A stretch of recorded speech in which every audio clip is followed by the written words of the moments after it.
अस्सलाम वालेकुम वरहमतुल्लाह। प्यारे दोस्तों, अब हमारा अगला टॉपिक है अपनी नेक्स्ट यूनिट मुसन्निफीन की सवाने हयात और उनकी तर्ज तहरीर। देखिए, कुछ टॉपिक्स ऐसे हैं जो आप पढ़ चुके हैं, जैसे मीर अमन दहलवी है। आपने जो मीर अमन दहलवी है इसकी सवाने हयात आपने पढ़ ली थी किसमें? सरगुज़िश्त आजाद बख्त बादशाह वाले टॉपिक में। ठीक है, मीर अमन की। तो ऐसे ही कुछ आपके सामने आ जाएंगे। एक दो नंबर इससे कृष्णचंद्र है, मुंशी प्रेमचंद साहब हैं। तो इनकी सवाने हयात क्या है, सबक के जेल में हम आपको मुकम्मल करा चुके हैं। आज जो आपको मुसन्निफीन की सवाने हयात कराई जाएगी, मीर अमन की भी आपको कराई जाएगी। देखिए, आपका मीर अमन की दोबारा कराने से थोड़ा रिवीजन भी हो जाएगा, वो भी हम एक बार देख लेते हैं। और उसके बाद क्या है, मोहम्मद हुसैन आजाद साहब की सवाने हयात आपको कराई जाएगी। देखिए, आपको पता है मीर अमन दहलवी, क्योंकि दहली के अंदर ये पैदा हुए थे सन 1750 में, तो इसको क्या है, दहलवी के नाम से जाना जाता है। ठीक है, कब पैदा हुए थे? 1750 में। मीर अमन का अगर असल नाम आपसे दरियाफ्त किया जाए कि मीर अमन का असल नाम क्या है, तो मीर अमन का असल नाम है मीर अमान अली, और अमन इनका तखल्लुस है। लेकिन इनका तखल्लुस क्या है, लुत्फ भी इनका तखल्लुस बयान किया जाता है कि लुत्फ भी इनका क्या है, तखल्लुस था। ठीक है, कौन सा तखल्लुस था इनका? लुत्फ, ये वाला। ठीक है, और तखल्लुस के ऊपर हमेशा ये कुतनी वाली अलामत लगाई जाती है। आप सभी जानते हैं डॉक्टर सुहेल बुखारी ने ये लुत्फ नाम का तखल्लुस बताया है कि डॉक्टर सुहेल बुखारी ने मीर अमन का असल नाम मीर अमान और तखल्लुस अमन और लुत्फ करार दिया है। क्वेश्चन ये आए कि मीर अमन अली का, मीर अमन दहलवी का लुत्फ तखल्लुस ने करार दिया था किस मुहक्किक ने, किस तनकीद निगार ने? तो डॉक्टर सुहेल बुखारी साहब हैं, ये आपको याद रखना है। उसके बाद देखिए, आपको पता है मीर अमन दहली के रहने वाले थे, लेकिन 1761 में जब अहमद शाह अब्दाली ने दहली पर आक्रमण किया था, कब? 1761 ईस्वी में। तो ये दहली पर हमला किया, तो दहली में कत्लो गारत हुआ। दहली में, क्योंकि जब भी कोई बादशाह हमला करता है तो वो किसी कौम जात को नहीं देखता, बल्कि क्या है, सारे दहली वालों को ही लूटा जाता है। अक्सर ऐसा होता है जहां पर हमला किया जाता है। तो इनके खानदान भी क्या, उस हमले से परेशान होकर ये अजीमाबाद चले गए। अजीमाबाद जिसको आजकल किसके नाम से जाना जाता है? पटना के नाम से।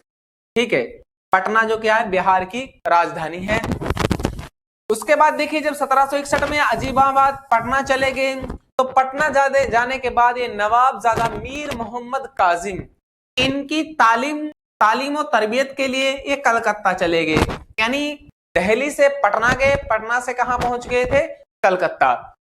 अब कलकत्ता चले गए तो आपको पता है कलकत्ता के अंदर एक कॉलेज बना था, फोर्ट विलियम कॉलेज, जिसके अंदर बहुत सारे क्या है, उर्दू अदब की सरगर्मियां हुई। तो इसको भी क्या है, उसी फोर्ट विलियम कॉलेज में मुंशी बहादुर अली हुसैनी की सिफारिश से इनकी मुलाकात मुंशी बहादुर अली हुसैनी ने डॉक्टर जॉन गिलक्रिस्ट से कराई, जो शोबा उर्दू के अध्यक्ष थे, सदर थे, उनसे कराई। तो जॉन गिलक्रिस्ट ने इन्हें क्या है, फोर्ट विलियम कॉलेज में मुलाजिमत पर लगा दिया।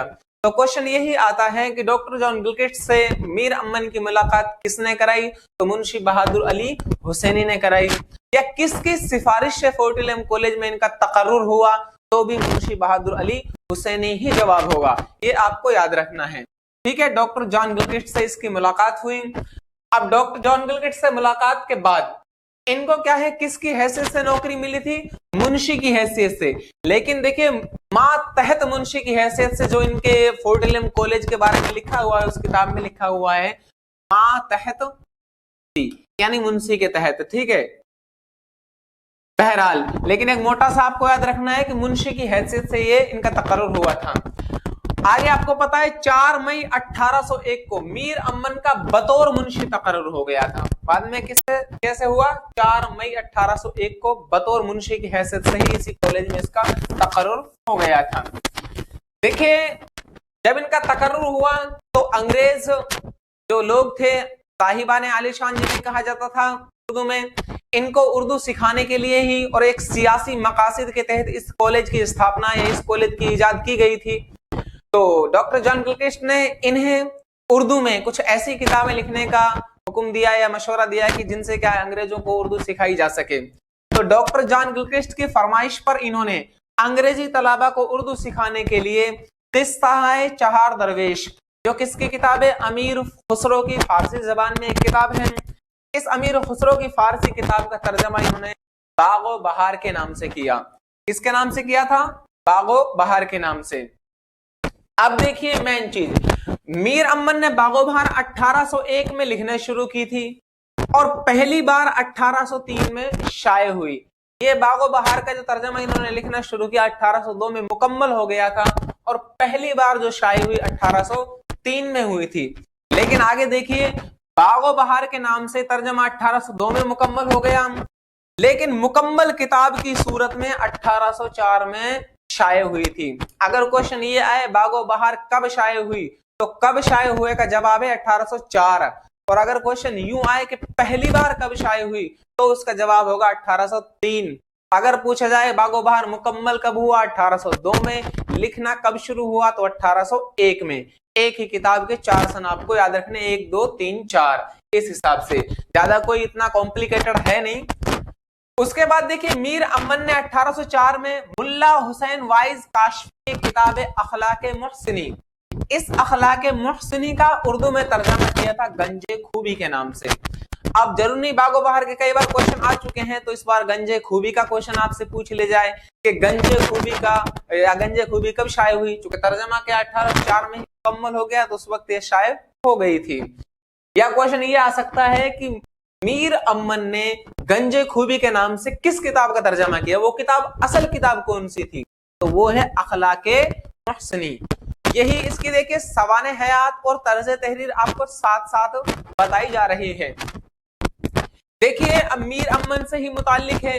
मीर अमन से पहले सन 1785 में अता हुसैन खां तहसीन, कौन है? अता हुसैन खां तहसीन ने किस्सा चार दरवेश का तर्जमा 9 तर्जे मरस्सा के नाम से किया।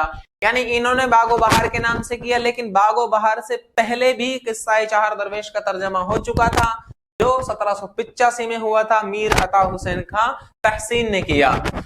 उसके बाद देखिए, मीर अमन फोर्ट विलियम कॉलेज में तकरीबन 5 साल रहे।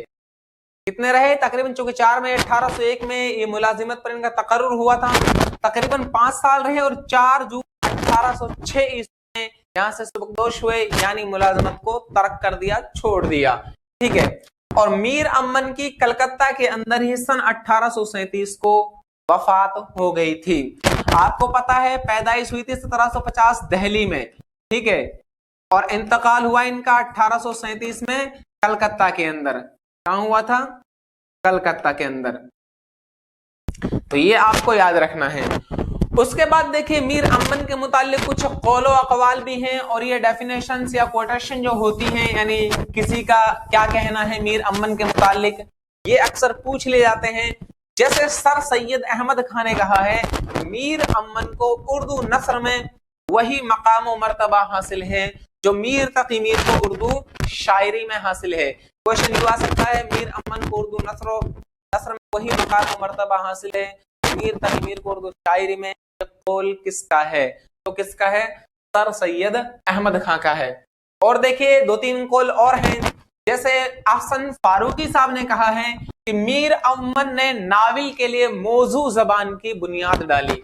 मीर अमन ने नाविल के लिए मौजू जबान की बुनियाद डाली, ये कौल किसका है? अहसन फारूकी साहब का।